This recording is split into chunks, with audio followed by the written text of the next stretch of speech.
profound change that and so one follow-up question, does that make it more creative, the way that you want it to be more prone to take risks, more led by passion? Short, yes.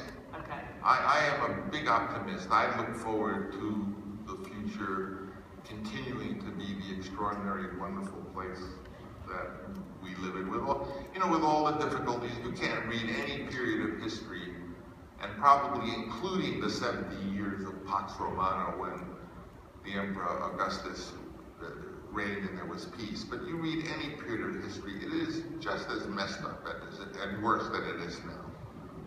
There was never a time we could go back and talk about World War I and the period and the post-World War I period wherein the whole issue of the Middle East really got screwed up and in a terrible way.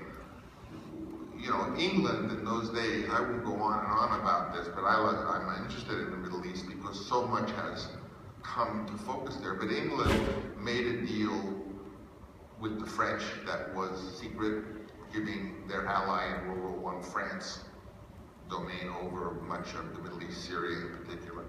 Made a deal with the Hashemite king from the Arabs, King Hussein, who was then, there was no Saudi Arabia, he was the Sharif of Arabia, and with the Jews in England, the Balfour Agreement. So English gave away to 3 parties secretly the same piece of real estate. How could there not be a mess today? My husband is English, and I tell him about this all the time, and he says, yeah, we know, it was our fault, we messed it up. So, they do know at this point in time. Yeah, but this is about leadership. I mean, you're talking now about leadership and how to do things right. And clearly, the Balfour Agreement and such, was one aspect. But talking about your leadership style, I think we already know 2 things. 1, take risk. 2, do what your heart tells you to do. But what about when it comes to other people, creating a team? People on a movie set, actors with big egos, which, by the way, some people in IT have big egos as well, because it's just a human thing, right? So talk about that. Well, I think one of the things I have, and I think it's God-given, is a fantastic optimism and excitement about the future. The reason I'm looking is there's so many people I had look at all of you, but just for the hell of it, with a raise of hands, how many of you feel that we, the human race, the brotherhood of the human race, and that includes obviously the sisterhood, looking forward into the future, see a bright and optimistic future? How many raising your hand? Wonderful. I'm raising my hand. How many of you see trouble and pessimism and a daunting and negative future?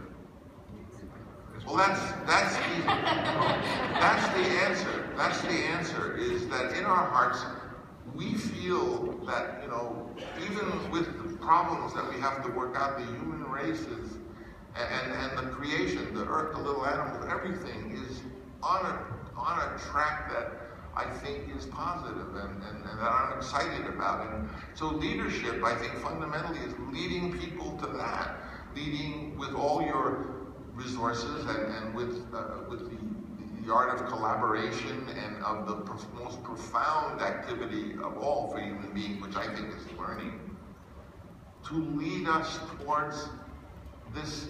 I can't call it utopia because I know in Greek that utopia means the place that can exist, but to like a utopia, to an excitement of the future and of being with one another. The reason I say learning is the ultimate pleasure is because, you drink too much, you get sick, you have a bad liver, and you get fat. You eat too much, you get fat, you chase girls or boys, whatever it is, and you get in trouble with your family life.